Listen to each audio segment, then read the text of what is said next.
अस्सलामु अलैकुम वरहमतुल्लाहि वबरकातुहू। इन्नल हम्दुलिल्लाह नहमदुहु व नस्तईनुहु व नस्तगफिरुहु व नऊज़ु बिल्लाहि मिन शुरूरि अनफुसिना व मिन सय्यिआति अमालिना। मन यहदिहिल्लाहु फला मुदिल्ल लहु व मन युद्लिल फला हादिय लहु व अशहदु अल्ला इलाहा इल्लल्लाहु वहदहु ला शरीका लहु व अशहदु अन्ना मुहम्मदन अब्दुहु व रसूलुहु सल्लल्लाहु तआला अलैहि व अला आलिहि व सहबिहि व सल्लम तस्लीमान कासीरा। अम्मा बाद। সম্মানিত শ্রোতা দর্শক মন্ডলী, আল্লাহ রাব্বুল আলামিনের প্রশংসা এবং প্রিয় নবী সাল্লাল্লাহু আলাইহি সাল্লামের উপর সালাত ও সালামের পর আজ রবিবার 12ই রজব 1446 হিজরি মোতাবেক 12ই জানুয়ারি 2025 আমাদের ধারাবাহিক আলোচনা ফিকহুস সালাতের জানাজার মাসাইল বা ফিকহুল জানায়েজ আলোচনা চলছে। আমরা একেবারে শেষের দিকে, আজকে পর্ব নম্বর 65 আর জানাজার যে পর্বগুলি আলোচনা চলছে এর পর্ব নম্বর 10। আজকে আশা করছি আমরা এই আলোচনা দিয়ে ইনশাআল্লাহ তাআলা শেষ করব। আজকের বিষয়বস্তু হচ্ছে জিয়ারাতুল কবর, কবর জিয়ারত এবং তার বিধিবিধান। লেখক রাহিমাহুল্লাহ তাআলা বলছেন, তোসান্ন জিয়ারাতুল কবর লিররিজাল। প্রথম কথা, কবর জিয়ারতের হুকুম পুরুষদের জন্য বলছেন যে এটি সুন্নাত। কবর জিয়ারত করা সুন্নাত পুরুষদের জন্য। কেন সুন্নাত? কারণ কবর জিয়ারতে উপকারিতা আছে। কবর জিয়ারতে যে জিয়ারত করে তার ফায়দা রয়েছে এবং যার জিয়ারত করা হবে তার ফায়দার উদ্দেশ্যে যাওয়া হয়। দুটি উদ্দেশ্য থাকে। বলছেন লিআন্না তুযাক্কিরু বিল আখিরাতি ওয়াল মাউত।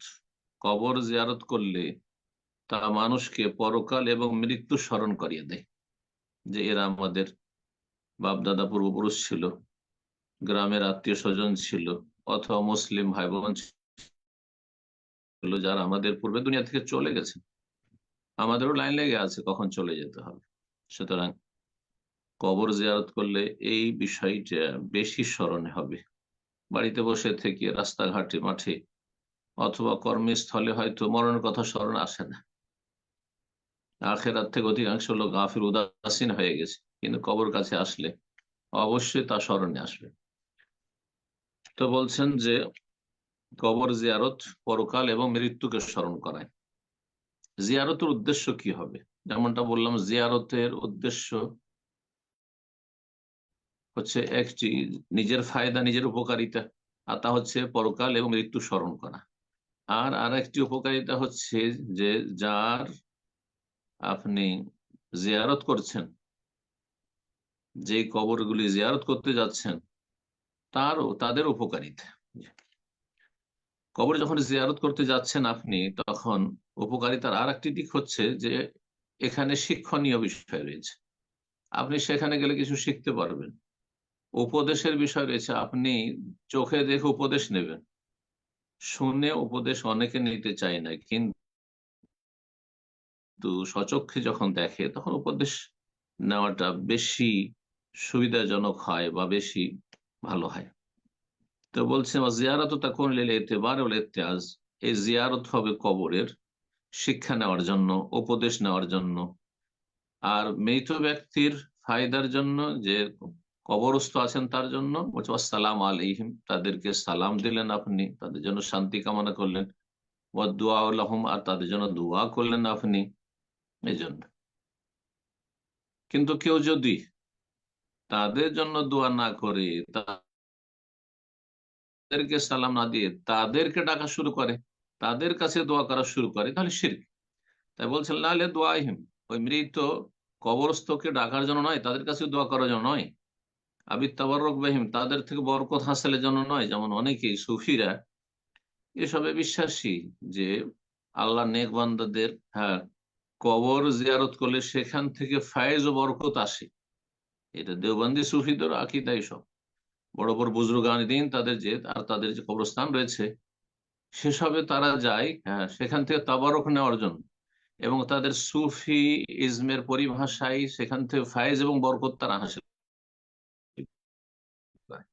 শুধু বেরোলি নয়, বেরোলিয়া তো সরাসরি মাজার সিজদা করে এবং গায়রুল্লাহকে ডাকে। দূর থেকেও ডাকে, আর কবরের কাছে গিয়ে পাকা কবর যেগুলি পীরদের, তাদেরকে ডাকে। কিন্তু এরা আবার ফায়েজ বরকত আর সেখান থেকে রুহানি আপনার উপকারিতা ইত্যাদি ইত্যাদি, অন্তর আলোকিত হয় ইত্যাদি, এগুলো কিন্তু শিরক। জি। কবর কবরের মাটিতে বরকত মনে করা, যেমন এক শ্রেণীর লোকেরা মদিনার মাটিকে তাবারক মনে করে, মদিনা থেকে মাটি বয়ে নিয়ে যায়, অথবা ওহদের ময়দানের মাটিকে নিয়ে যায়, বদরের যে সোহাদা রয়েছেন যেখানে বদরের আপনার মাকবারা রয়েছে সেখান থেকে নিয়ে যায়। এগুলি এক ধরনের শিরক। জি। সেগুলি থেকে বরকত হাসিল করা শিরকি তাবাররুক। ফাযালিকা কুল্লুহু লা ইয়াজুজ, এ সমস্ত হচ্ছে না জায়েজ, সমস্ত হচ্ছে না জায়েজ, হারাম।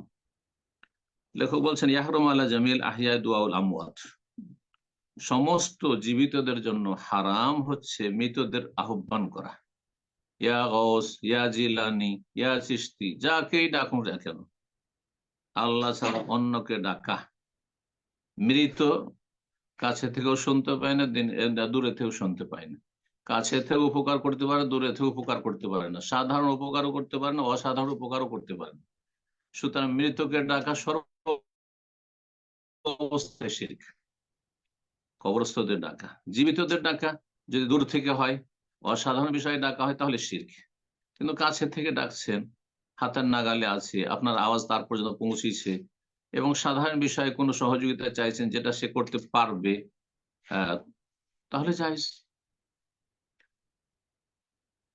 এই জন্য একজন আরেকজনকে যদি বলে, ভাই আমাকে রক্ষা করো, আমাকে মারছে, আমাকে বাঁচাও, মারতে দিও না, এগুলো জায়েজ। কিন্তু সেটা যদি গায়েব থেকে দূর থেকে বলে তাহলে এটা জায়েজ নয়, শিরক। তাহলে এইরকমই কোনো ব্যক্তি আগুনে ফেসে গেছে, পানিতে ডুবছে, আর আশেপাশে লোকেরা আছে, তার আওয়াজ শুনছে, যদি তাদের ডাকে যে আমাকে উদ্ধার করো, রক্ষা করো, তারা শুনছে, তাহলে জায়েজ। কিন্তু দূর থেকে যদি ডাকে তাহলে সেটা শিরক।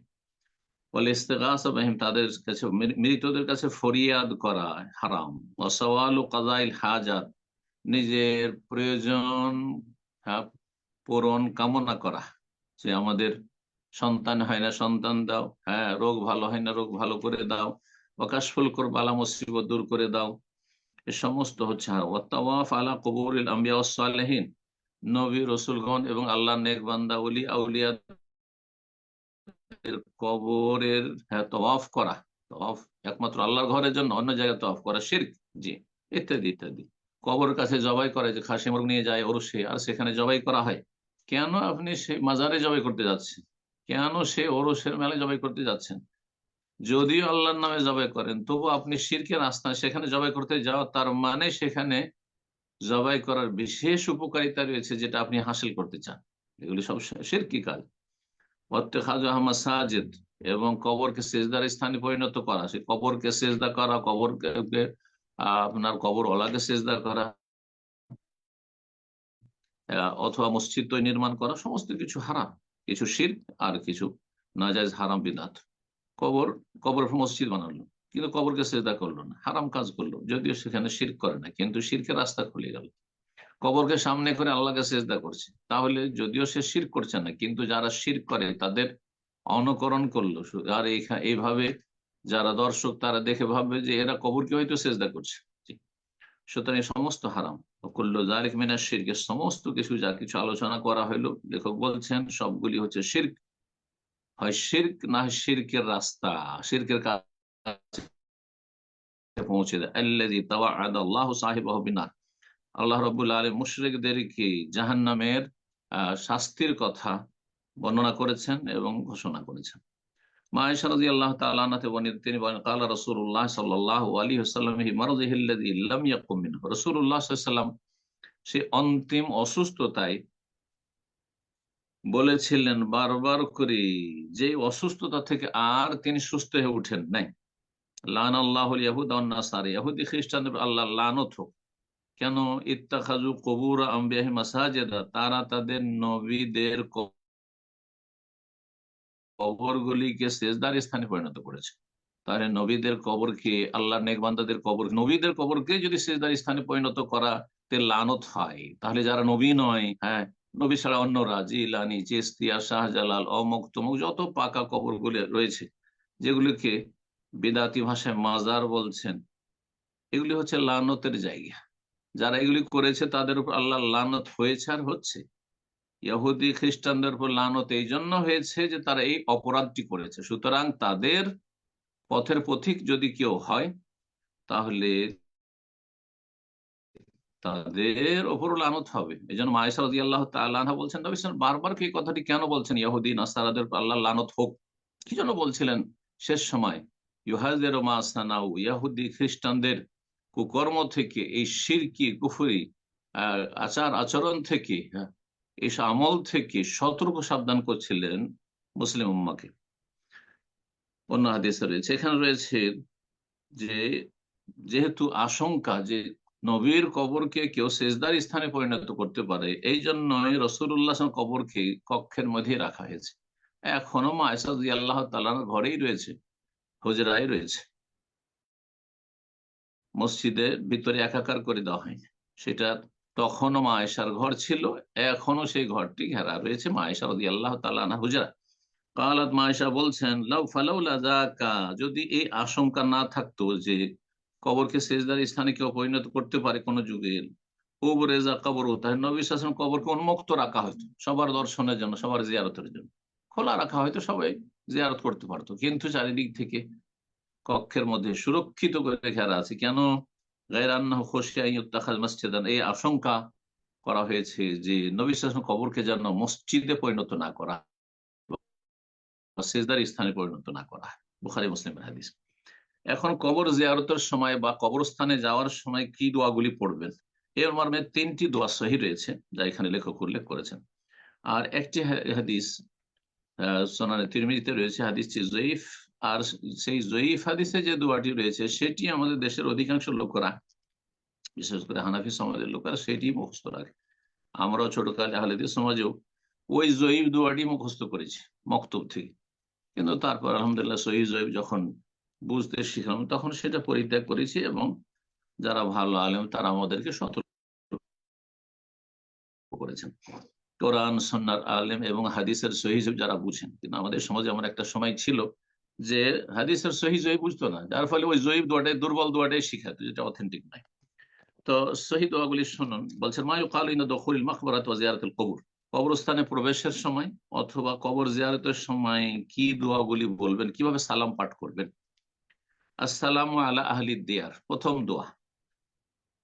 আসসালামু আলা আহলিদ দিয়ারি মিনাল মুমিনিনা ওয়াল মুসলিমিন ওয়া ইয়ারহামুল্লাহুল মুস্তাকদিমিনা মিন্না ওয়াল মুস্তাখিরিন। বলছেন যে সার্বিক শান্তি বর্ষিত হোক মুমিন মুসলিমদের,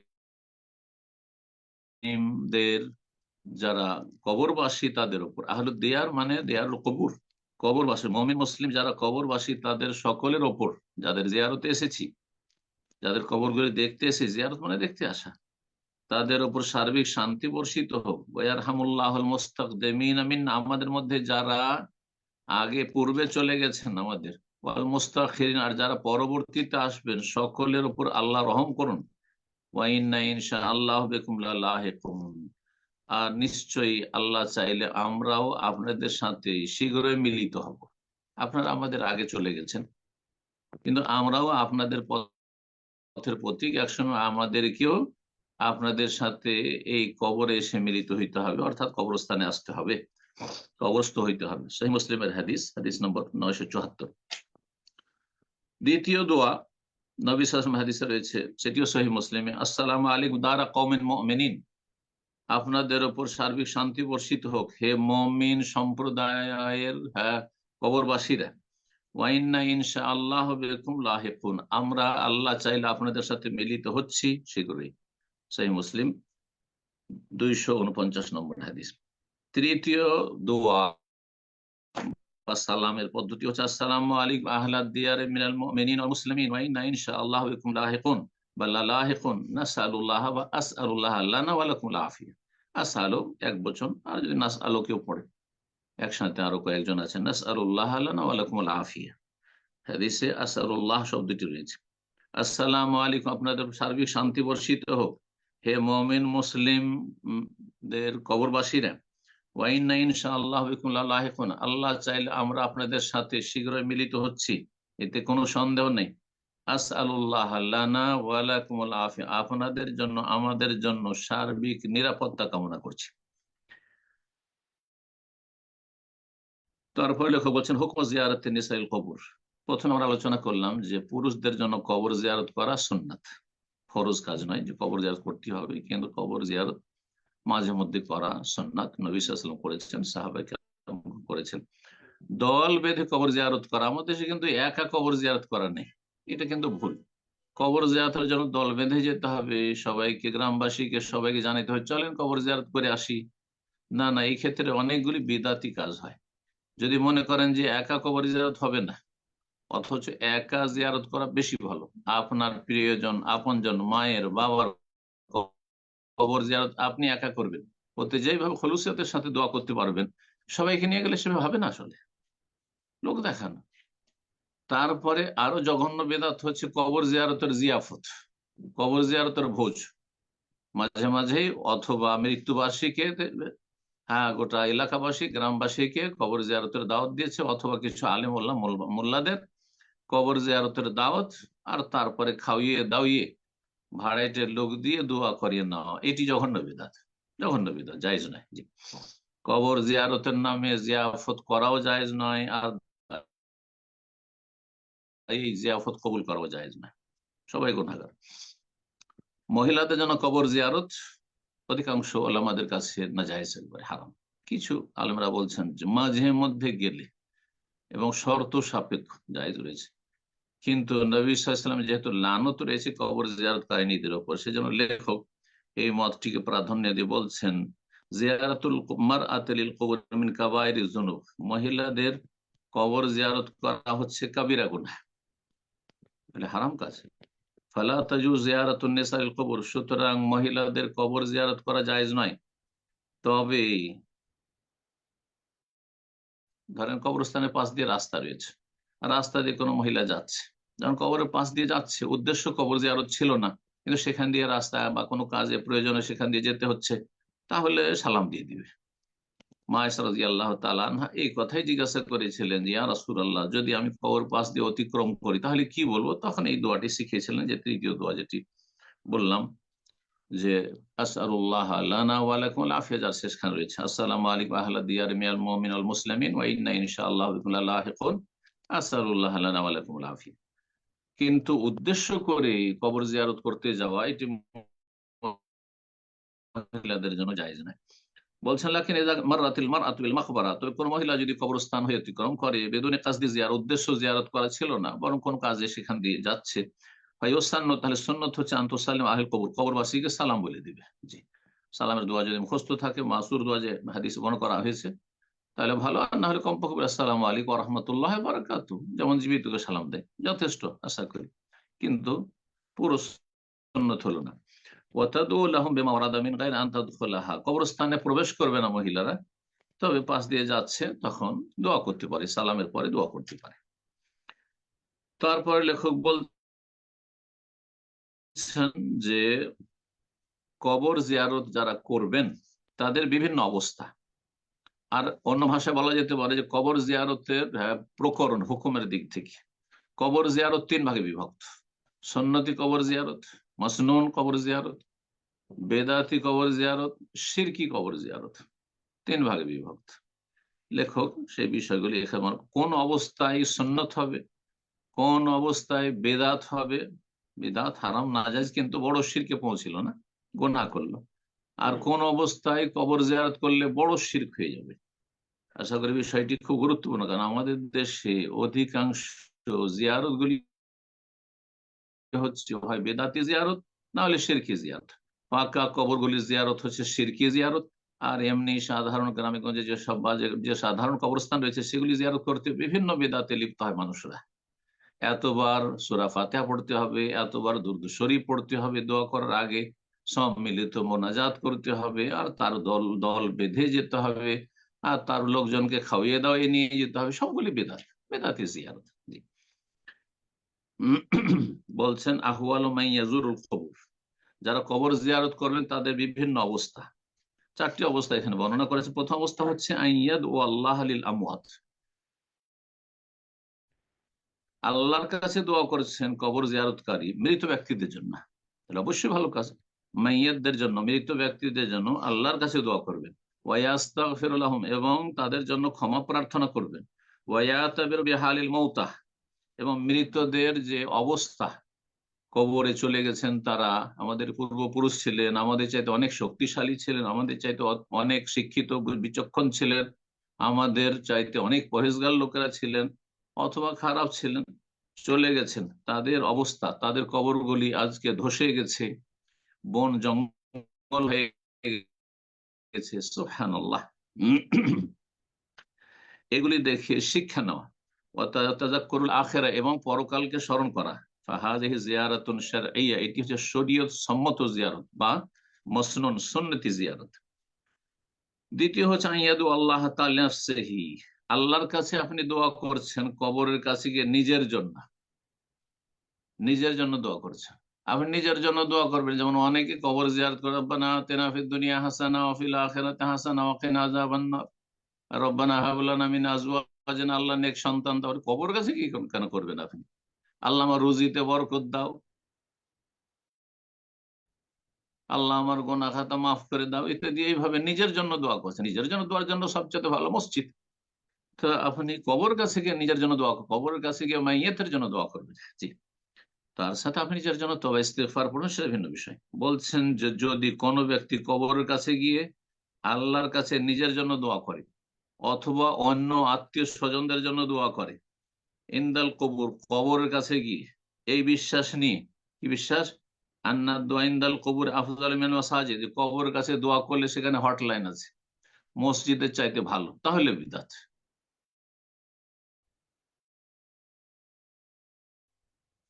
আপনার দোয়া প্রসঙ্গে কিছু জন্য ঠিক আছে, কিন্তু আপনি যদি মনে করেন যে এই কবরের কাছে দোয়া করলে বেশি ভালো এবং কবুলের চান্স বেশি আছে, তাহলে কি হবে? বলছেন ফাহাজি বিদআত মুনকারা, এটি জঘন্য বিদআত।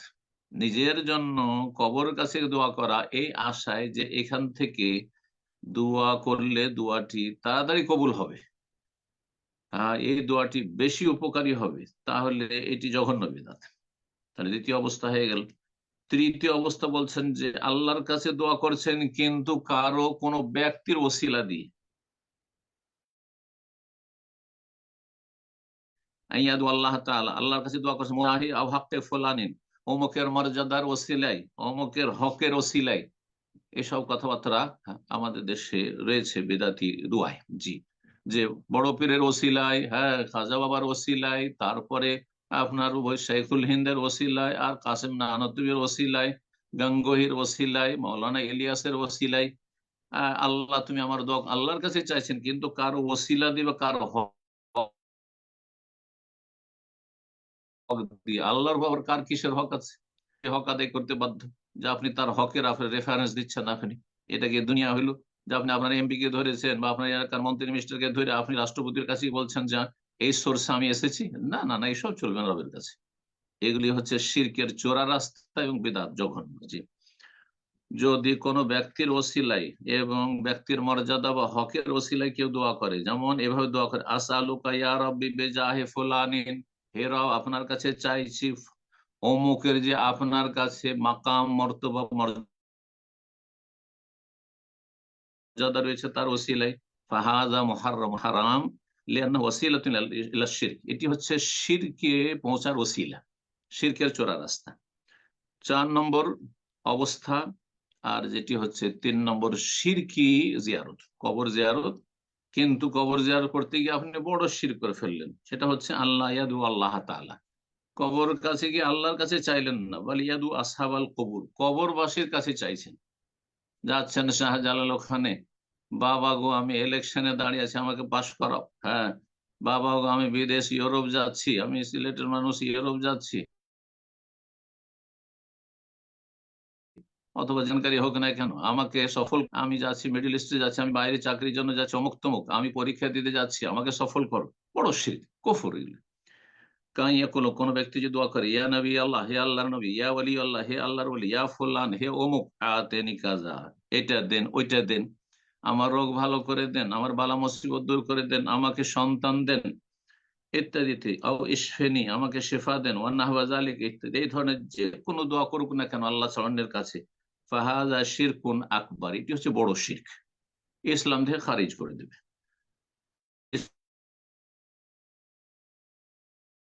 ইসলামে কোন অংশ থাকবে না এবং চিরস্থায়ী কোন জাতিকে। তারপরে কিছু মাসাইল বর্ণনা করেছেন, বলছেন আল মাইয়িতু ইয়ারিফু আহওয়াল আহলিহি ওয়া আসাফিদ দুনিয়া, মৃত ব্যক্তি যে কবরস্থ, সে তার পরিবার অবস্থা জানতে পারে কিনা। লেখক বলছেন যে তার পরিবারের অবস্থা জানতে পারে, তার সাথী সঙ্গীরা যে দুনিয়াতে ছিল তাদের অবস্থা জানতে পারে, আলিকা, তার কাছে এই সব কথা পেশ করা হয়, জানা হয়, ওয়ুসাররু বিমা কানা হাসানান, ভালো কথা শুনলে খুশি হয় যে তোমার ছেলেরা এরকম ভালো অবস্থায়, তোমার স্ত্রী দিনদার হয়েছে, ইত্যাদি ইত্যাদি, তোমার পরিবাররা ভালো আছে ইত্যাদি। আল্লাহ বিমা কানা কাবিহান, যদি কোনো খারাপ কষ্ট পায়, ওয়ারিফুল মাইয়াতু মাইয়াজুরু, কেউ যদি জিয়ারত করতে যায়, ছেলে গেছে জিয়ারত করতে, স্বামী গেছে জিয়ারত করতে স্ত্রীর কবর, জানতে পারে যে আমার স্বামী আমার জিয়ারতে এসেছে, আমার ছেলে আমার জিয়ারতে এসেছে, ওয়াসমাউ কালামাহু, তার কথা শুনে, ওয়াসালাম মাহু, দোয়া শুনে, এবং যেমন একজন মানুষ আরেকজন মানুষের সাথে দেখা করতে গেলে সেখানে সে খুশি হয়, সেই রকমই কবরবাসীও খুশি হয়। তারপরে বলছেন তাজুজ জিয়ারত কবর মান মাতা আলা গায়রি ইসলামিল ইবরাতে ফাকাত, অমুসলিমদের কবর জিয়ারত করা, কবর জিয়ারত মানে দোয়া করা নাই, কিন্তু আমাদের দেশের মানুষের কবরের মানে দোয়া, মানে কবর দেখতে যাওয়া জায়েজ কিনা, অথবা কোনো নাস্তিকের কবর আপনার আত্মীয় দেখতে যাওয়া জায়েজ কিনা, মুশরিক মাজারে সেজদা করে মরেছে, বড় শিরক কুফরি করে মরেছে, তার কবর দেখতে যাওয়া জায়েজ, বলছেন লিল ইবরাতি, শিক্ষা নেওয়ার জন্য, শিক্ষা নেওয়ার জন্য জায়েজ রয়েছে, কিন্তু দোয়া করার জন্য না, হারাম। নবী সাল্লাল্লাহু আলাইহি ওয়াসাল্লাম যখন মায়ের কবর কাছে আবওয়া নামক স্থানে গেলেন, রবের কাছে, সহিহ মুসলিমের হাদিস রয়েছে, বলছে ইস্তাজান তো রব্বি আনা আযুরা কবরা উম্মি, আমার কবর, আমার মায়ের কবরটা দেখার জন্য রবের কাছে অনুমতি চাইলেন, ফাউযিন আলী, অনুমতি দেওয়া হলো, সুম্মা ইস্তাজানতু, তারপর আল্লাহ, ফের আল্লাহ, মায়ের জন্য আমি একটু ক্ষমা প্রার্থনা করবো, আল্লাহ তুমি আমার মাকে ক্ষমা করে দাও, ফালাম ইউজানলি, আমাকে অনুমতি দেওয়া হলো। তাহলে বোঝা যাচ্ছে যে যারা কুফরের অবস্থায় মারা গেছে তাদের জন্য মাগফিরাত, রহমতের দোয়া, জান্নাতের দোয়া এসব করা যাবে না, কিন্তু আপনি, হ্যাঁ, শিক্ষা নেওয়ার জন্য, পরকাল স্মরণ করার জন্য এবং শিক্ষা নেওয়ার জন্য যে এরা এই কবরে চলে গেছে এই পাপের অবস্থায়, আমিও যদি এই পাপের অবস্থায় চলে যেতাম আমার এই দশা হবে যে কবরে আযাব হচ্ছে এদের। ওয়ালা ইয়াদুলাহু, কাফের মুশরিকের জন্য দোয়া করা জায়েজ নয়, ওয়ালা ইস্তাগফির, ক্ষমা প্রার্থনা করা জায়েজ নয়, বাল ইউবাশশিরু বিন নার,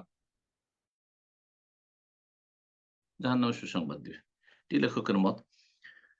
আল মাকাবির মাহাল্লুল ইজাত ওয়াল ইতিবার, তারপরে বলছেন কবরস্থান হচ্ছে উপদেশ এবং শিক্ষা নেওয়ার জায়গা, সুতরাং কবরস্থানকে সুসজ্জিত করা, হ্যাঁ, গাছপালা লাগিয়ে পার্ক করে দেওয়া আর সুন্দর করে সাজানো, অথবা পাকা করে দেওয়া, হ্যাঁ, সিমেন্টেড করে দেওয়া, প্লাস্টার করা, জায়েজ না, ওয়ালা এনার, আলোকসজ্জা করা, এসব জায়েজ নাই। এইরকমই ওয়ালা বিআই শাইমিন আনওয়াই তাজমিল, যে কোন রকমের সৌন্দর্য বর্জিত, কবরস্থানকে সুন্দর করা মোটেই জায়েজ নয়, যে হারাম। জি। তারপরে লেখক বলছে যে মানুষ মারা যাওয়ার পরে তার সাথে কি থাকে, এই মর্মে হাদিস রয়েছে, আনাস বিন মালিক রাদিয়াল্লাহু তাআলা আনহু থেকে বর্ণিত, রাসূলুল্লাহ সাল্লাল্লাহু আলাইহি ওয়াসাল্লাম বলেন, ইয়াতবাউল মাইয়াতা সালাসা, মাইয়াতের সাথে যায় তিনটি জিনিস, মানুষ যখন মারা যায় আর কবরে নিয়ে যাওয়া হয় তখন তিনটি জিনিস যায় তার সাথে, এক ফায়ার জয়স না, দুটো ফিরে চলে আসো, এবকা মাহু আহাদু, একটি শুধু বাকি থাকে তার সাথে, ইয়াতবাহু আহলুহু মালুহু আমালুহু, তার সাথে যায় তার পরিবার পরিজন আত্মীয় স্বজন, তার ধন সম্পদ, মানে ওই যে খাট খাট নিয়ে গেল, আহ মৃতদেহ নিয়ে গেল যাতে করে, সেটা যায়, এবং তার, হ্যাঁ, কাজকর্ম যায়, আমলগুলি যায়, ফায়ার যে আহলু, তার পরিবারের লোকেরা দাফন করে ফিরে চলে আসে, খাট খাটলিও ফিরে চলে আসে, ওয়াবকা আমালু, তার সাথে তার আমল বাকি থাকে, বুখারী মুসলিমের হাদিস। সর্বশেষ মাসলা, যে মৃত ব্যক্তির জন্য কি ধরনের আমল করে নেকি পৌঁছাবেন আপনি, এই মর্মে আমার একটি আলোচনা রয়েছে, মৃত ব্যক্তির জন্য ইসালে সওয়াব, গুরুত্বপূর্ণ আলোচনা, কোনগুলি করবেন কোনগুলি করবেন না, আশা করি সেই আলোচনাটি অবশ্যই শুনবে যাদের এই বিষয়টি জানার প্রয়োজন বিস্তারিত। সংক্ষেপে এখানে লেখক বলছেন, ফেলুল কোরাবে মিন মুসলিমিন লিমুসলিমিন হাইয়িন আও মাইয়িতিন লা ইয়াজুজ ইল্লা ফি হুদুদি মা ওয়ারাদা ফিশ শারঈ ফিলুহু মিসলু দুআ ইলা ওয়াল ইস্তিগফার লাহু ওয়াল হজ্জ ওয়াল উমরাতু আনহু ওয়াস সাদাকাতু আনহু, যে আল্লাহর সান্নিধ্যমূলক কাজ করা একজন মুসলিমের আর একজন মুসলিমের জন্য, জীবিত হোক অথবা মৃত হোক, আপনার মুসলিম ভাই বোন জীবিত হোক মৃত হোক, আপনি একজন মুসলিম, তার জন্য আপনি কিছু ভালো নেকির কাজ করতে চাইছেন, সেটা শরীয়তের গণ্ডিতে থেকে হইতে হবে, শরীয়তের সীমা লঙ্ঘন করলে হবে। ইল্লা ফি হুদুদে মা ওয়ারাদা ফিশ শারঈ ফেলহু, শরীয়তে যতটা অনুমতি রয়েছে ততটাই করতে পারবেন। যেমন মাইয়াতের জন্য দোয়া করা অথবা জীবিত ব্যক্তির জন্য দোয়া করা কল্যাণে, ক্ষমা প্রার্থনা করা, হজ করা, বদলি হজ করা, উমরা করা মৃতদের জন্য চলবে, এবং অচল ব্যক্তির জন্য সাদাকা দান খায়রাত করা জীবিত ব্যক্তির পক্ষ থেকে করতে পারেন, মৃত ব্যক্তির পক্ষ থেকে করতে পারেন। ওয়াসসামুল ওয়াজিব, যদি কোনো ফরজ রোজা থেকে যায় তাহলে সেটা আপনি কাজা করতে পারবেন। আম্মা মাতা ওয়ালি সমন, রোজা থেকে গেছে আর মারা গেছে, যেমন মানতের রোজা ইত্যাদি ইত্যাদি, সেটাও ওয়াজিব। কিন্তু লেখক বলছেন ভাড়াইটা লোক দিয়ে কোরআন খানি ইসালে সওয়াব, আম্মা ইস্তিজার ও কওমিন ইয়াকরাউন আল কোরআন, কিছু লোককে ভাড়া করে নিয়ে আসা, মোল্লাদেরকে, মাদ্রাসা তালিব ইলম এবং শিক্ষকদেরকে, আর এই হাফেজদেরকে, কারিদেরকে, ইয়াকরাউন, তারা কোরআন খানি করবে, ওয়াইহুদুনা সাওয়াল মাইয়াত, মাইয়াত পরেশানি করে দিবে, হাদিয়া করে দিবে। হাযিহি বিদআতুন মুহদাসা, এটি হচ্ছে নব আবিষ্কৃত বিদআত, এর কোনো অস্তিত্ব নেই।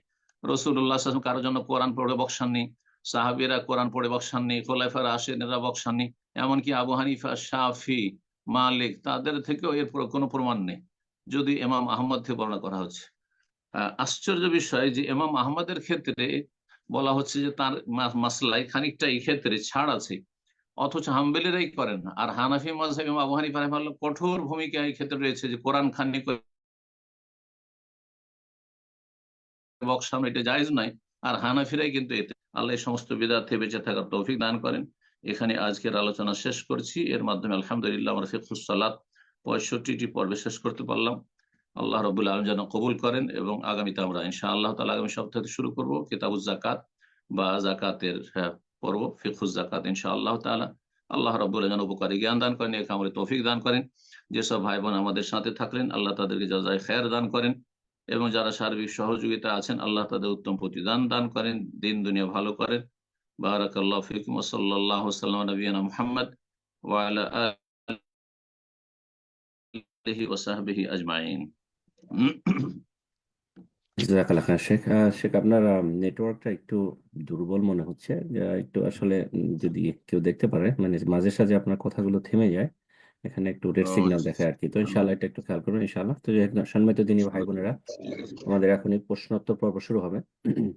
তো প্রশ্ন করার ক্ষেত্রে স্মরণ করিয়ে দিব যে প্রশ্ন অবশ্যই একটা করে, যেহেতু অনেক প্রশ্নকারী থাকেন, একের অধিক প্রশ্ন করার সুযোগ নেই। তবে একই বিষয়বস্তু হলে সেখানে অনুমতি সাপেক্ষে প্রশ্ন ক্লিয়ারের জন্য আপনি হয়তো সেকেন্ড প্রশ্ন করতে পারেন।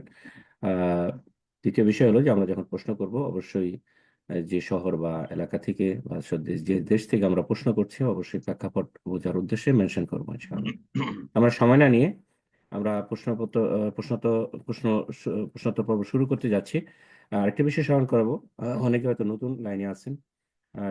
বলেছিলাম যে আপনারা আপনাদের যারা নাম এন্টার করেননি রিনেম করার জন্য, যদি আপনার নাম এন্টার করতে না পারেন তাহলে সেই ক্ষেত্রে প্রশ্ন নেওয়া ভেরি ডিফিকাল্ট।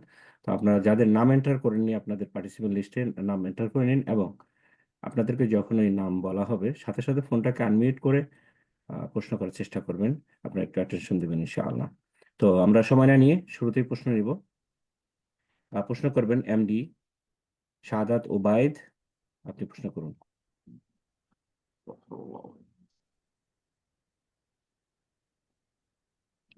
এমডি শাহাদাত ওবায়দ, যে ফোনটা আনমিউট করে নিন, প্রশ্ন করুন।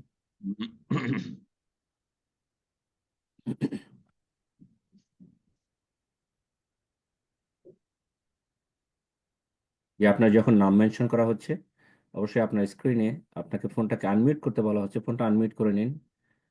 এমডি শাহাদাত ওবায়দ, ফোনটা আনমিউট করে প্রশ্ন করুন।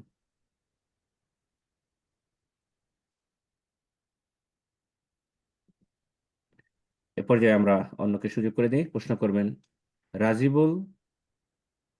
আপনি প্রশ্ন করুন।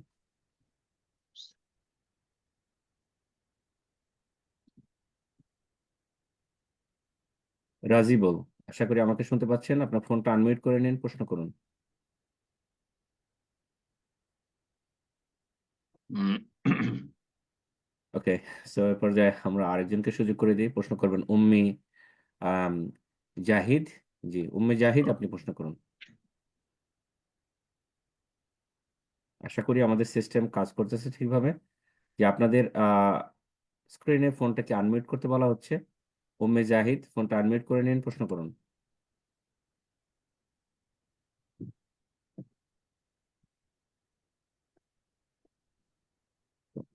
সবগুলো একই অবস্থা হচ্ছে, কি সিস্টেমে কোনো সমস্যা হলো কিনা বুঝতে পারছি না।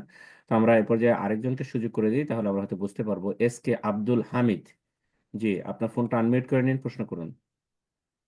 এস কে আব্দুল হামিদ, জি, আপনার ফোন আনমিউট হয়েছে, প্রশ্ন করুন। জি, আমাদের সিস্টেম ঠিক আছে। আসসালামু আলাইকুম। ওয়ালাইকুম আসসালাম রহমতুল্লাহ বরকাত। জি, কলকাতা থেকে বলছি। বলেন। তো এখন বর্তমানে এখন যুবকদের একটা বড় সমস্যা, যেটা যে চুল পড়ে যাওয়া। তো অনেক জনা নকলি চুল লাগাচ্ছে। তো এটা কি শরীয়তে জায়েজ হবে? আর যদি জায়েজ হয়, তাহলে অজুর সময় মাথা মাসার সময় কি ওটা চলবে? নকলি চুল লাগানো হারাম, জায়েজ না, পুরুষ হোক আর নারী হোক।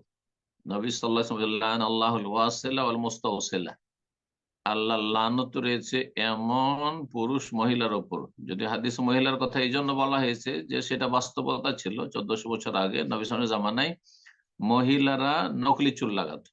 এখন মহিলার সাথে পুরুষরাও যেহেতু লাগাচ্ছে, সুতরাং উভয়ের উপর লানত রয়েছে। হ্যাঁ, তো এমন লোকদের উপর লানত রয়েছে যারা নকলি চুল লাগায় এবং যারা এই পেশা করে লাগিয়ে দেয়। কেউ বলছে আমার চুল লাগিয়ে দাও, চুল পড়ে গেছে, আর আরেকজন এই পেশাটি গ্রহণ করেছে। উভয়ের উপর উভয় শ্রেণীর মানুষের উপর লানত রয়েছে, পুরুষ হোক আর নারী। সুতরাং এই কাজটি কাবিরা গুনাহ। এই গুনাহ হচ্ছে কাবিরা গুনাহ, হারাম। জি, তওবা করে ফিরে আসতে হবে। জাজাকাল্লাহ খায়ের। এ পর্যায়ে প্রশ্ন করবেন উম্মে জাহিদ, জি, আপনি প্রশ্ন করুন।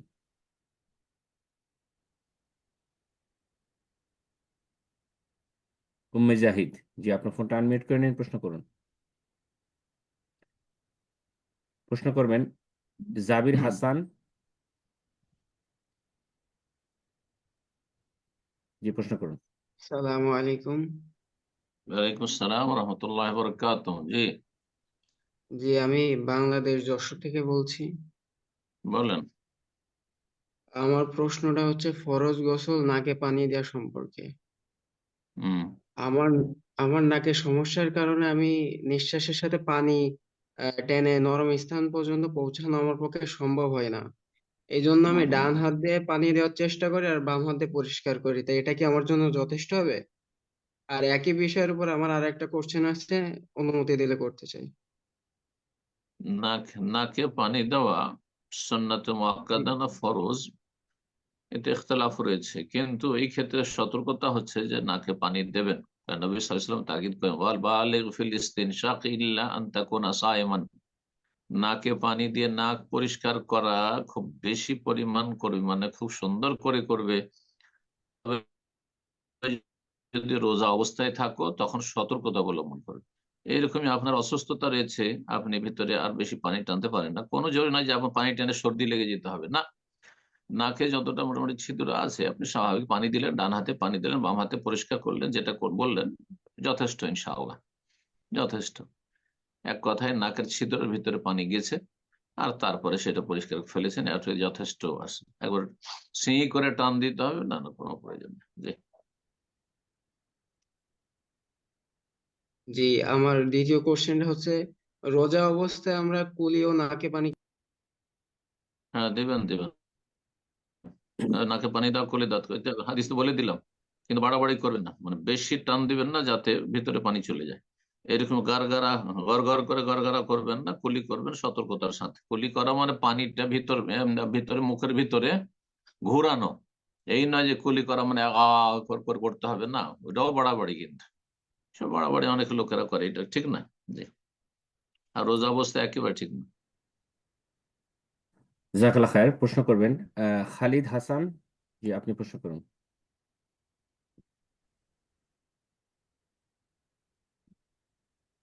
আসসালামু আলাইকুম, শাহেদ কেমন আছেন? আসসালাম রহমতুল্লাহ বরকাত। জি, বলেন। শেখ, আমি বাংলাদেশ পাবনা থেকে বলছি। মাশাআল্লাহ, বলেন। শেখ, আমাদের গ্রামে কিছু সমিতি আছে। সেই সমিতিতে কিছু নির্দিষ্ট আহ সদস্য থাকে, 40 জন বা 50 জন সদস্য থাকে। হুম, তো তাদের কাছ থেকে প্রতি মাসে কিছু নির্দিষ্ট পরিমাণ টাকা ধরা আছে, 500 বা হুম, 1000 করে টাকা ধরা আছে। এখন সেই টাকা দিয়ে সমিতি মানে আহ সেই টাকাগুলো একত্রিত করে কিছু জমি কট রাখা হয়, এবং হুম। সেই জমি আবার প্রতি বছরে বছরে লিজ রাখা হয়। মানে এটা নির্দিষ্ট সময়ের জন্য করা হয়, 5 বছর বা 10 বছরের জন্য করা হয়। 10 বছর পরে কট এটা হচ্ছে কট সম্পূর্ণ। কট কট কট মানে বন্ধক। কট মানে হ্যাঁ, বন্ধক, হ্যাঁ, আপনাদের ভাষায় যেটা কট বলছেন, তাই না? যে হ্যাঁ, জমি রেখে বন্ধক নিল, বন্ধক। ফসল খেলো, ওই টাকাটা ওদেরকে দিয়েছে, ধার দিয়েছে, তারপরে উঠিয়ে নেয় তাদের কাছে, এটাই তো? হ্যাঁ, হ্যাঁ, এটা ওই জমি হারাম, আবার লিজ হারাম, রাখা হয় প্রতি বছরে বছরে। হারাম, হারাম। এই কট কট হারাম, জায়েজ নয় এটা। সুদ এটা।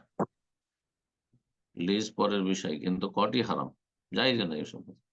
সমিতি জায়েজ, কিন্তু সমিতি তো না জায়েজ কখন হবে? সমিতি মাসের মাস টাকা জমা করে, কয়েকজন 40 জন জমা করলো, একজন নেবে এই মাসে একটা বড় অ্যামাউন্ট পেয়ে গেল, তার কাজে লাগবে। তো যে আগে নেবে তাকে একটু কম পয়সা নিতে হবে, মানে কিছু টাকা তাকে পেমেন্ট করতে হবে, অথবা কম নিতে হবে, এটাও হারাম। যে এটা অনেকে করে, এটাও হারাম। জাজাকাল্লাহ খায়ের। প্রশ্ন করবেন জামিরুল হক। জি, আপনি প্রশ্ন করুন। আসসালামু আলাইকুম রহমতুল্লাহ। ওয়ালাইকুম আসসালাম রহমতুল্লাহ বরকাত। কাকলা ইয়াকাল্লাহ। মুর্শিদাবাদ থেকে জামানুল হক বলছি। জি, শেখ, ভালো আছেন শেখ? জি, আলহামদুলিল্লাহ, বলেন। শেখ, আমার প্রশ্ন হলো যে ওই দুটা মসজিদে আপনার ওই মাগরিবের সময়, মানে এখন ঠান্ডা কিনা, তো আপনার মাগরিবের হুম। সময় এশার এবং মাগরিব একসাথে পড়ছে, মাগরিবের নামাজ পড়ার সময় আজান দেয় না, আবার এশারের নামাজ পড়ছে, আবার যখন বৃষ্টি বা কুয়াশা যখন হচ্ছে ঠান্ডার জন্য ওরকমই করছে শেখ। তো এই ক্ষেত্রে কতটা জায়েজ হবে শেখ এটা? বৃষ্টির জন্য জায়েজ। যদি এমন বৃষ্টি হয় যে বাড়ি থেকে আসতে বা বাড়ি যেতে ভিজে যাবে মুসল্লি, তাহলে জায়েজ। আর ফিটফিটে হালকা বৃষ্টি থাকে, তাহলে জায়েজ নয়। কথা বোঝা গেছে? আর শুধু ঠান্ডা বললে জমা করবে, জায়েজ নয়। ঠান্ডার জন্য নবী সময় জমা করেননি। জি। জাজাকাল্লাহ খায়ের। এ পর্যায়ে প্রশ্ন করবেন ভিপো V2037। আপনার পার্টিসিপেন্ট লিস্টে নাম আছে, আপনি প্রশ্ন করুন।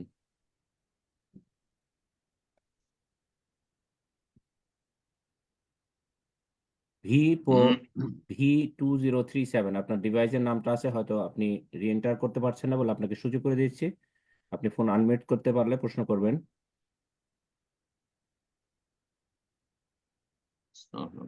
জি, আসলে আমরা অন্যজনকে সুযোগ করে দিই। এটাই একটা কারণ যে আমরা হয়তো অনেকে বুঝতে পারি না, নাম এন্টার না করলে যে আমাকে মেনশন করা হচ্ছে বিধায়। পরবর্তীতে আমি রিকোয়েস্ট করব যারা প্রশ্ন করবেন অবশ্যই আপনাদের সুন্দর একটা নাম এন্টার করবেন প্রশ্ন করার পূর্বে। প্রশ্ন করবেন রিয়াজ আলী। জি, আপনি প্রশ্ন করুন।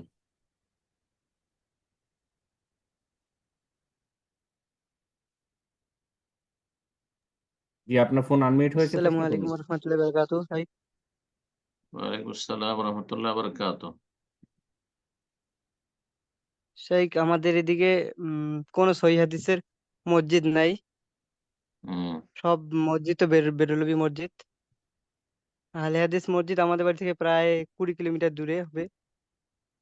দেওবন্দি তো এত মসজিদ দূরে আছে? গিয়ে তো, হ্যাঁ, দেওবন্দি মসজিদ আছে? দেওবন্দি মসজিদ আছে? না না নাই, সব সব বেরলভী। না, হেদায়তপুর। এদিকে দেবদি নেই। তো অনেক আমাদের মসজিদে তো ইমামের বাড়ি দূরে আছে। 5 ওয়াক্ত নামাজ এসে পড়ায় না, শুধু জুম্মা পড়ায় আর হুম, মুয়াজ্জিন নামাজ পড়ায়। তো এদের তো আকীদা তো ঠিক নেই। মোটামুটি ঠিক আছে, আর আমাকে পড়াইতে বলে, আমিও পড়াই মাঝে মাঝে, কিন্তু সম্মিলিত মুনাজাতটা দিতে বলে। আর ওদেরকে অনেকজনকে বুঝাইছি, তো অনেকজন বুঝে, কিন্তু মুয়াজ্জিন আর কিছু মানুষ বুঝে না, ওরা বলে যে সম্মিলিত মুনাজাত দিতেই হবে। তো হুম। আমি ভাবি যে আকীদা যেহেতু ঠিক নেই, তাহলে আমি পড়াই কিন্তু মুনাজাতটা দিতে লাগে, তো ওই জন্য মুনাজাত দেই। এখন আমি কি করব, মুনাজাত কি দিব, নাকি ওদের ঠিক পিছনে আছে। তো নামাজ তো পড়া হবেই না? না, না, ওদের পিছনে না পড়ে আপনি নিজে পড়াবেন। আর যদি সম্মিলিত মোনাজাত করতেই হয় তো করবেন, আর আস্তে আস্তে বোঝাবার চেষ্টা করবেন, ঠিক আছে? কিন্তু তাদের ইমামতির চাইতে সম্মিলিত মোনাজাত করা ভালো। যাদের আকীদায় শিরকি আকীদার সম্ভাবনা রয়েছে, নবী আলাইহিল গায়েব, হাজির নাজির, ইত্যাদি এসব শিরকি আকীদা রয়েছে, তাদের ইমামতিতে নামাজ পড়া যায় না। এই জন্য চেষ্টা করবেন আপনি নিজে নামাজ পড়িয়ে দেওয়ার। আর যদি কিছু বিদআত করতে হয়, আল্লাহ মাফ করবেন ইনশাআল্লাহ। সম্মিলিত মানে মাঝে মধ্যে করা যেতে পারে কখনো, সেই জন্য। হ্যাঁ, আর নিরুপায় হলে ঝগড়া বিবাদ মারামারি হয়ে যেতে পারে। সম্মিলিত মোনাজাত না করলে তো মারামারি করা তো হারাম। হ্যাঁ, তো সেই জন্য জায়েজ আছে। জি। জাজাকাল্লাহ খায়ের। এ পর্যায়ে প্রশ্ন করবেন মুলতার আহমেদ। জি, আপনি প্রশ্ন করুন। মুক্তার আহমেদ, জি। আসসালামু আলাইকুম সাইক, ওয়ালাইকুম আসসালাম রহমতুল্লাহ বারাকাতুহু। কেমন আছেন সাইক? জি আলহামদুলিল্লাহ। বলেন, কোথা থেকে বলছেন? আমি করণদিঘি থানা থেকে বলছি, উত্তর দিনাজপুর। মাশাআল্লাহ, বলেন। বলছিলাম সাইক, আমাদের গ্রামের মসজিদের বারান্দা লাগালাগি একটি কবর আছে। কবরটি আগে হুম। কাঁচা ছিল, এখন পাকা ও উঁচু করে বারান্দার দিয়েছে। বারান্দার বাইরে না বারান্দাতেই? বারান্দা লাগালাগি একদম। হুম। এখন পাকা ও উঁচু করে দিয়েছে। এখন আমি সেখানে কি সালাত আদায় করতে পারবো স্যার? কবরের উপরে? না না, ভিতরে। না, মসজিদে নামাজ পড়া যাবে, বারান্দার নিচে যেহেতু আছে, বাইরে এক সাইডে আছে, ওটাকে ঘিরে দিল। আর যদি ওখান থেকে উঠাইতে পারে তো ভালো। ঘেরার কোনো ব্যবস্থা নেই ওখানে, মানে ভিতরেই আছে একদম। সামনেও নেই, মুসল্লির সামনেও পড়েন না। হ্যাঁ, আর না। মসজিদের ভিতরে কবর নাই, মসজিদের বাইরে, সুতরাং মসজিদে নামাজ জায়েজ আছে। কবরকে সামনে করে নামাজ পড়া জায়েজ না। কবর ওপরে নামাজ পড়া জায়েজ না, মসজিদে কবর রাখা জায়েজ না। এগুলো যদি না থাকে, বাইরে আছে কবর, বারান্দার নিচে আছে, আর কবরগুলো সামনেও পড়ে না মুসল্লির, তাহলে জায়েজ আছে। প্রশ্ন করবেন সাইফুল ইসলাম, আপনি প্রশ্ন করুন।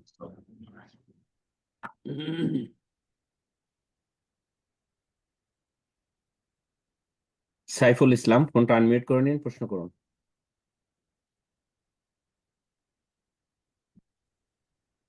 আসসালামু আলাইকুম শাইখ, বাংলাদেশ থেকে বলছি। ওয়ালাইকুম আসসালাম ওয়া রাহমাতুল্লাহি ওয়া বারাকাতুহু। বলেন। শাইখ, বর্তমান সময়ে যে নিউ ইয়র্কের ক্যালিফোর্নিয়া এইভাবে আগুনে, মানে আগুন ধরে একদম ধ্বংস হয়ে যাচ্ছে, এই ক্ষেত্রে আমাদের কিছু আলেমরা বলছে যে বলতেছে যে এটা কাফেরদের জন্য আযাব, আর মুসলমানদের যখন আসে তখন এটা পরীক্ষা। তো এক্ষেত্রে আমরা কি খুশি হব, বা কি তাদের জন্য কি বদদোয়া করতে থাকবো কিনা? কারণ তারা ফিলিস্তিনকে এভাবে পুড়িয়ে ফেলতে চাইছিল, তো মানে ধ্বংস করতে চাইছিল। এখন আমাদের এক্ষেত্রে করণীয় কি, মানে কি করণীয়, কি ইসে থাকা উচিত আমাদের? জাযাকাল্লাহু খাইর।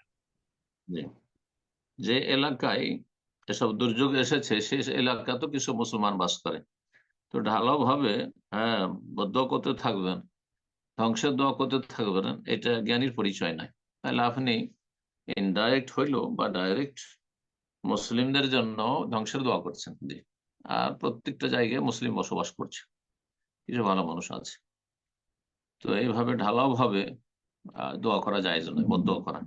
কিন্তু যেসব জালেম, কাফের এবং তার সাথে জালেম, কাফের আর জালেম যারা অন্যায় অংশ নিয়েছে, সীমা লঙ্ঘনে অংশ নিয়েছে, ফিলিস্তিনের মুসলমানদের উপর জুলুম অত্যাচার করেছে আর করে যাচ্ছে এবং তার সমর্থন করে যাচ্ছে, তাদের ধ্বংসের জন্য দোয়া করবে, তাদের ধ্বংসের জন্য দোয়া করবে এবং তাদের ধ্বংসে খুশি হবে। এই জন্য মুসলিমদেরকে বলা হয়েছে যে যথাসাধ্য মুসলিমরা মুসলিম এলাকায় বসবাস করবে, আল্লাহ হেফাজত করুন মুসলিমদের। এবং মুসলিমরা যারা ক্ষতিগ্রস্ত হচ্ছে বা মারা যাচ্ছে এইসব দুর্যোগে, তারা ভালো মানুষ হলে, নামাজি হলে, সহি আকীদার হইলে, বেদিন নাস্তিক না হলে, আল্লাহ তাদের শাহাদাত কবুল করুন এবং তাদেরকে সংশোধন করে আল্লাহর দিনের দিকে ফিরে আসার তৌফিক দান করুন। বারাকাল্লাহ ফিক। আমিন। প্রশ্ন করবেন এমডি ফারুক, আপনি প্রশ্ন করুন। আসসালামু আলাইকুম ওয়া রাহমাতুল্লাহি ওয়া বারাকাতুহু। ওয়ালাইকুম আসসালাম ওয়া রাহমাতুল্লাহি ওয়া বারাকাতুহু। ভালো আছেন ভাই? হাইয়াকাল্লাহ ফারুক, মাশাআল্লাহ। আমি ইন্ডিয়া থেকে বলছি, আপনার বাড়ির পাশে থেকে। দমনা, বলো। কয়েকদিন থেকে কথা বলছিলাম, বলা হয় না, মানে কেউ করেছে কিনা। আমাদের জি যে মানে কবরস্থান আছে কিনা সব তো বাঙালদের, তো ওরা তো আর হুম দিতে দেয় না। তো আমরা আমাদের একটা পুরাতন কবরস্থান আছে 2 বিঘা 3 বিঘা মতো, হুম তো ওর হুম। উপরে 1 টলির ধরে মাটি ফেলতে চাইছে, আবার ওখানে মাটি দিবে। তো এটা কেমন হবে, না পরবর্তী হয়তো পাশের জায়গা কিনলে সব থেকে ভালো, না কোনটা কিনলে পাশে যেটা উত্তম হবে, ওই কথাটা মানে সব জানতে চাইছে আপনার মুখ থেকে। উত্তম উত্তম না ফরজ, পাশে আশেপাশে জায়গা সেগুলো গ্রাম অঞ্চল, সেগুলি দিল্লি বোম্বাইয়ের মতো জায়গা নয়, বোঝা গেছে, যেখানে না জায়গা পাওয়া যাচ্ছে না। সুতরাং সেই না এলাকায় জায়গা কিনা, ফরজ জায়গা কিনা, নতুন কবরস্থান বানাইতে হবে। কবর কবর দেওয়া জায়েজ নয়। যেমন কারো বাড়ি দখল করা জায়েজ নয়। কারো বাড়ি আছে, তোমার বাড়ি আছে, আর তোমার বাড়ি দখল করে যদি কেউ বসবাস করে, জায়েজ না জায়েজ? হারাম। সুতরাং ওই রকমই কবর কবর দেওয়া জায়েজ নয়, আর মাটি ফেলে কবর দিবে জায়েজ নয়।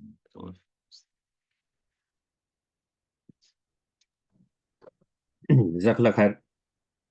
এরপর যা প্রশ্ন করবেন আবুল খায়ের এস কে। জি, আপনি প্রশ্ন করুন। আসসালামু আলাইকুম রহমতুল্লাহ বারকাতুহ। ওয়ালাইকুম আসসালাম রহমতুল্লাহ বরকাত। জি শেখ মহতরম, আমি মুর্শিদাবাদ জেলার বাসিন্দা, এখন বর্তমানে খুলনাতে অবস্থিত।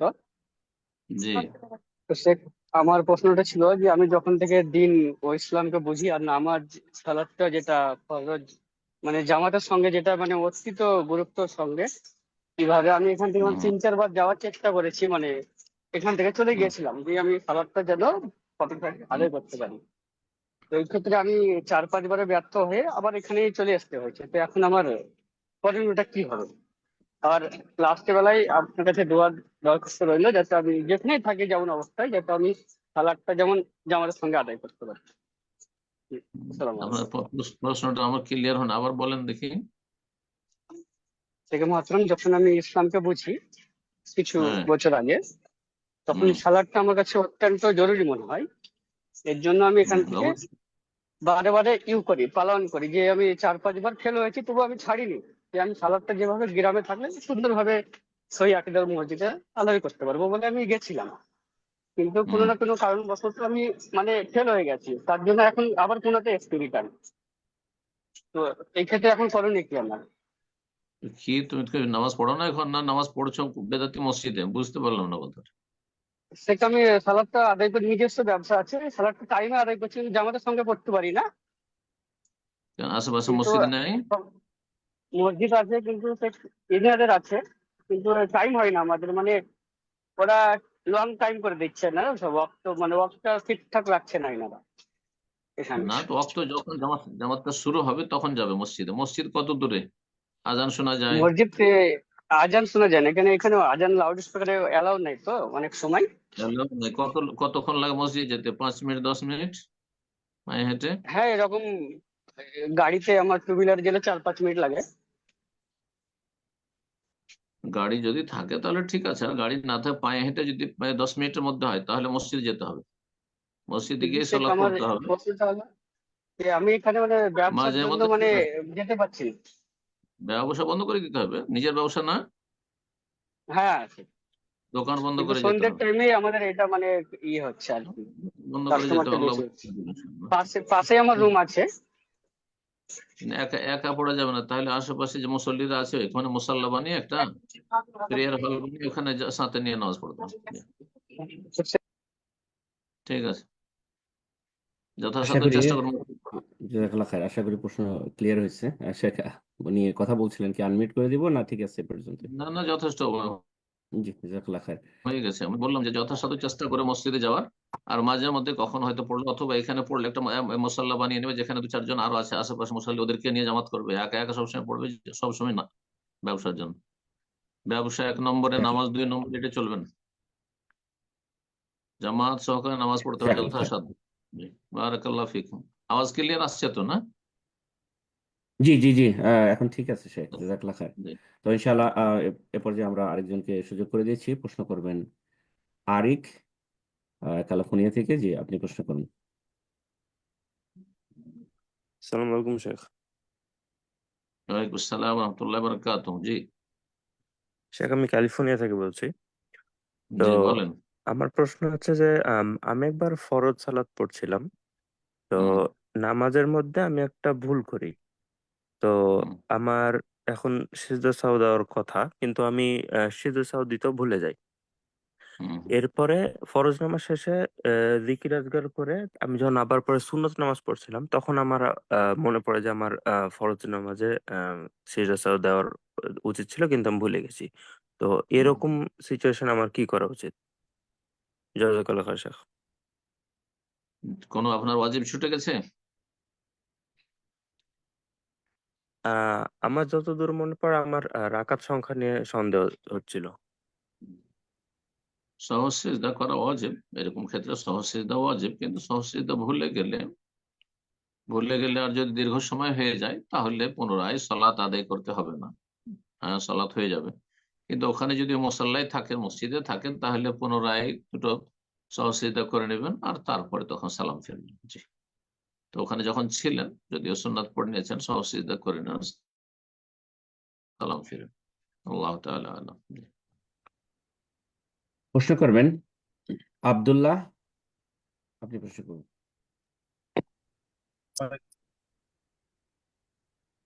আসসালামু আলাইকুম শেখ। হুম। ওয়ালাইকুম আসসালাম রহমতুল্লাহ বরকাত। আমি ঢাকা থেকে বলছিলাম। আমার প্রশ্ন জি। হচ্ছে হুরমাতুল মুসাহারা নিয়ে।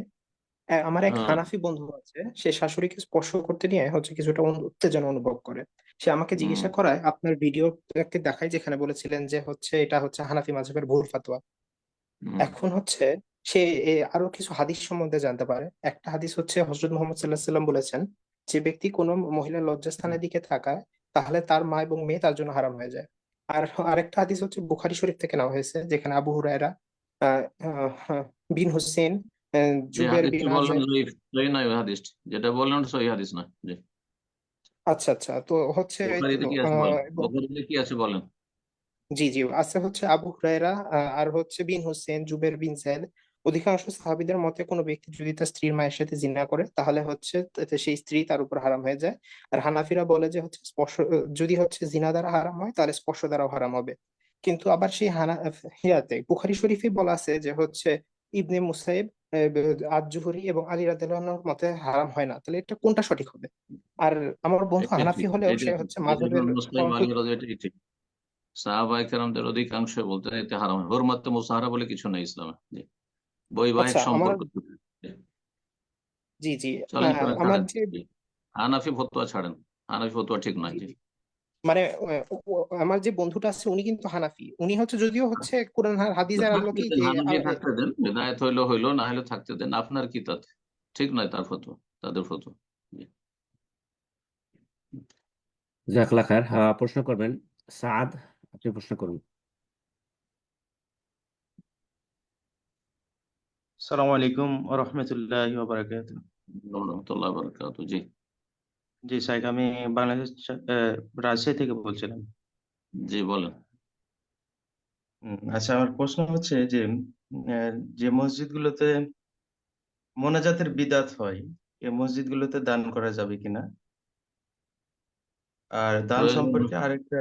আপনি আপনি ওখানকার যদি মুসল্লি হন আর ওই গ্রামে বাস করেন তাহলে দান করতে পারবেন, যদি কিছু বিদাত হচ্ছে। কারণ জি মোনাজাতের বিষয়টি যেহেতু অনেকে ইখতলাফ করেছেন, আর তারপরে সেটা যদি বাধ্যতামূলক না মনে করে, সেটাকে যদি সুন্নত মনে না করে, মাঝে মাঝে জায়েজ মনে করে, হ্যাঁ, আর কেউ ছেড়ে দিলে তার উপর আপত্তি না করে, তাহলে অত বড় ভুল নয়। যদিও ভুল, মানে সুন্নত নয় আসলে। এই জন্য সেটার জন্য দান করতে পারা যাবে না, এরকম সংকীর্ণতা ইসলামে নেই। আপনি ওই গ্রামের মানুষ দান করবেন, কিন্তু দূর থেকে দান করতে যাবেন না। আপনি দূরে বসবাস করেন, তো বেদাতি মসজিদে কেন দান করতে যাবেন? কারণ সেখানে দান করতে আপনি বাধ্য হন। মেলা কোরআন সুন্নাহ অনুসারীদের মসজিদ আছে, সেগুলো দান করবেন আপনি। কিন্তু সেই গ্রামের আপনি বাসিন্দা, তার আত্মীয় স্বজন, ওখানকার মুসল্লিরা যারা কিছু বিদআত করে, সেখানে আপনাকে বাস করতে হবে। সুতরাং তাদের তাদের সহযোগিতা প্রয়োজন, পরস্পর সহযোগিতা, সহানুভূতি ইত্যাদি। সুতরাং দান করতে পারবেন। দান সম্পর্কিত আরেকটা প্রশ্ন ছিল স্যার, একটু যদি অনুমতি দিতেন। হুম, বলেন। আহ, জামাতে ইসলামী সংগঠনে অনেক সময় মাসিক একটা চাঁদা ইয়ানত বলে ওনারা। এই জায়েজ না। জামাতে ইসলামী বেদাতি জামাত, তবলিগি জামাত, বেদাতি এইসব জামাতে 1 পয়সা সহযোগিতা করা যায় না। জাজাকাল্লাহ খায়ের। প্রশ্ন করবেন মতিউর রহমান। জি, আপনি প্রশ্ন করুন।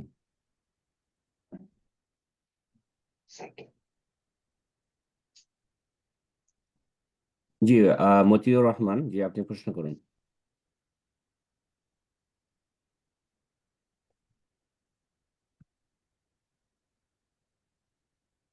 আমরা এই পর্যায়ে অন্য আরেকজনকে সুযোগ করে দিচ্ছি, প্রশ্ন করবেন লিটন এসকে।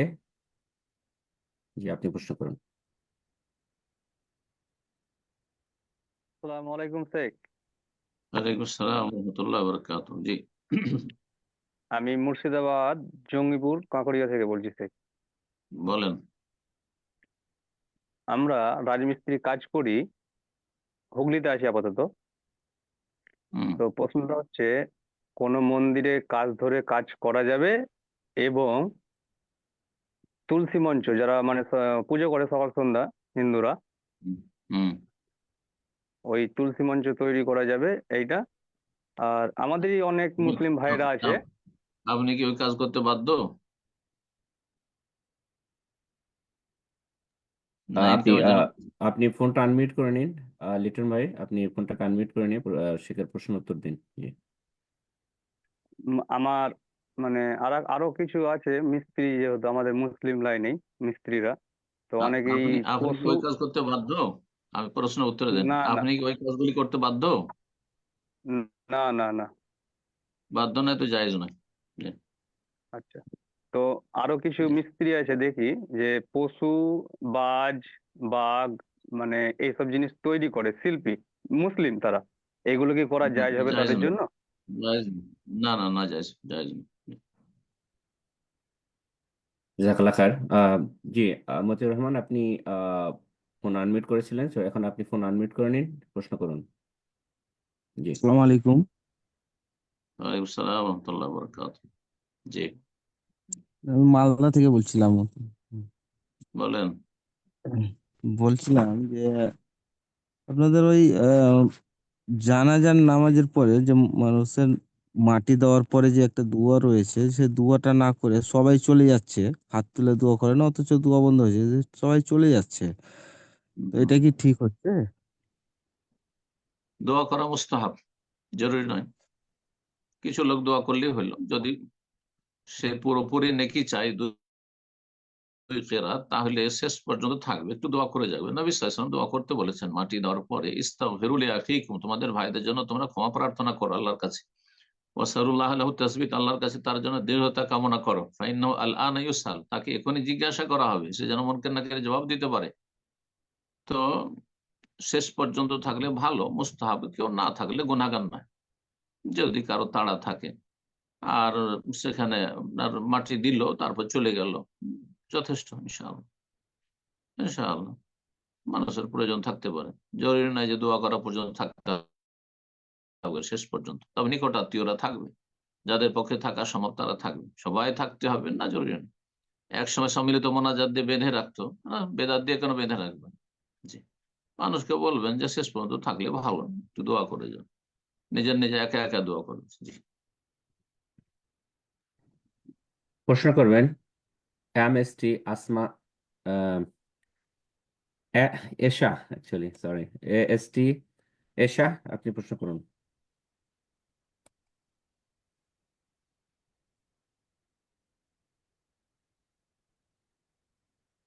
জি, এমএসটি এশা, আপনি প্রশ্ন করুন। আপনার ফোন আনমিউট হয়েছে, প্রশ্ন করুন। জি, আবার আনমিউট করে নিন, ফোনটা মিউট করে ফেলেছেন। জি, প্রশ্ন করুন। আসসালামু আলাইকুম শেখ। আসসালাম রহমতুল্লাহ বরকাত। জি বাংলাদেশ থেকে বলতেছি। বলেন। শেখ, আমার একটি প্রশ্ন ছিল হাইজ সম্পর্কে। বলেন। এ বিষয়ে আপনার লেকচার গুলো শুনেছি, কিন্তু আমি ক্লিয়ার হতে পারছি না। প্রশ্নটি বলেন। হলো, আমার হাইজ শুরু হয়ে একাধারে 3 দিন থাকে, তারপর বন্ধ হয়ে যায়। এরপর পঞ্চম অথবা ষষ্ঠ দিনে আবার যে কোনো এক সময়ে একবার হাইজে রক্ত আসে। এরপর সাথে সাথে আবার বন্ধ হয়ে যায়, কিন্তু 9-10 দিন পর্যন্ত বাদামি রঙের মতো কিছু আসে। এমতো অবস্থায় আমি কতদিন হাইজ ধরবো? জি, আর এটা আমার প্রশ্ন। আগের অভ্যাস আপনার জীবনের প্রথম দিয়ে কয়দিন অভ্যাস ছিল? জি সাহেব, আমার তো মনে নাই, সেটা আমি বলতে পারবো না। না তো আমি তোমাকে বলবো আপনাকে অভ্যাস খুঁজতে হবে। এখন আমার খালা জিজ্ঞেস করুন কয়দিন অভ্যাস মানে ছিল, যে আমার 6 দিন 7 দিন অভ্যাস ছিল সেটা হাইজ, আর তারপরে তখন যে বাদামি রং দেখছেন সেটা হাইজ নয়। জি সাহেব, অভ্যাসকে ফলো করবেন আগের। আর জি এই যে সাহেব, দুদিন আমি তিন তো দিন আমি দুই যখন দিন 3 দিন সাবালক পর থেকে হয়েছি, আপনার ব্লিডিং শুরু হলো তখন আবার নামাজ বন্ধ করে দিবেন। মাঝখানে 2 দিন 3 দিন যখন বন্ধ হয়ে গেছে আর কিছু দেখছেন না, গোসল করে সালাত পড়বেন, সহজ বিষয়। যখন পবিত্র কিছু দেখছেন না, গোসল করে সালাত শুরু করে দেবেন। আবার কিছু দেখতে লাগলেন তখন আবার নামাজ ছেড়ে দিবেন, আবার বন্ধ হয়ে গেল তখন আবার করবেন। যে বাদামি রং যদি পবিত্রতার পিরিয়ডে থাকে, মানে মাসিকের সময় শেষ হয়ে গেছে, তাহলে সেটা কোনো অসুবিধা নেই, সেটা মাসিক নয়। কিন্তু প্রথম দিকে যদি থাকে বাদামি রং বা দ্বিতীয় তৃতীয় দিনে আপনার অভ্যাসের ভিতরে, তাহলে সেটা মাসিক। জাজাকাল্লাহ খায়ের। প্রশ্ন করবেন এমডি মাসুদ রানা। জি, আপনি প্রশ্ন করুন।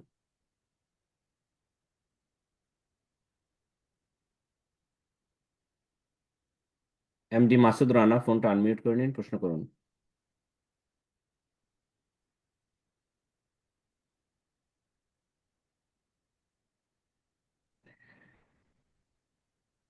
ওকে, জি আপনার ফোন আনমিউট হয়েছে, প্রশ্ন করুন।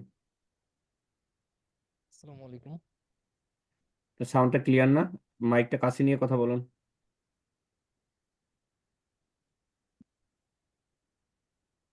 এমডি মাসুদ রানা, আপনাকে শুনতে পাচ্ছি না আমরা। শোনা যাচ্ছে? জি, জি এখন বলুন।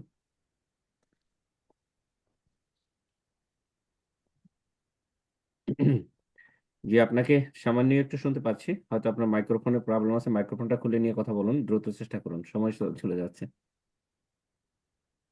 তো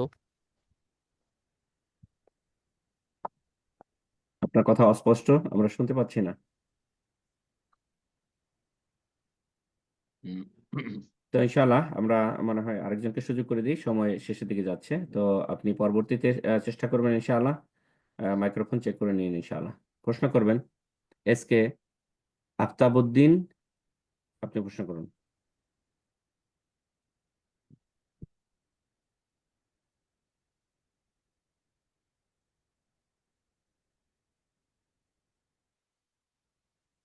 জি, এসকে আফতাবউদ্দিন, আপনার ফোনটা আনমিউট করে নিন, প্রশ্ন করুন।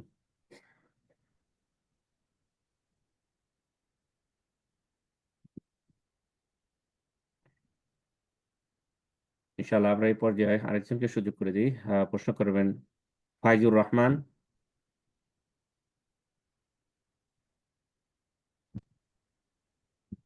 জি, আপনার ফোন আসসালামু আনমিউট আলাইকুম। হয়েছে। জি,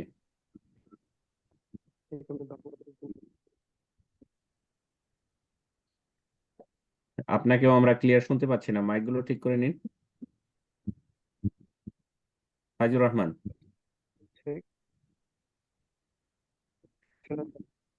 জি না, আপনাকে শুনতে পাচ্ছি না আমরা।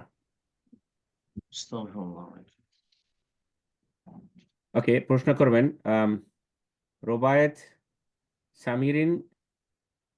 জি, আপনি প্রশ্ন করুন। আসসালামু আলাইকুম রহমতুল্লাহ বারকাতুহু। আমি ওয়ালাইকুম ঢাকা থেকে আসসালাম প্রশ্ন ওয়া করছি। রাহমাতুল্লাহ।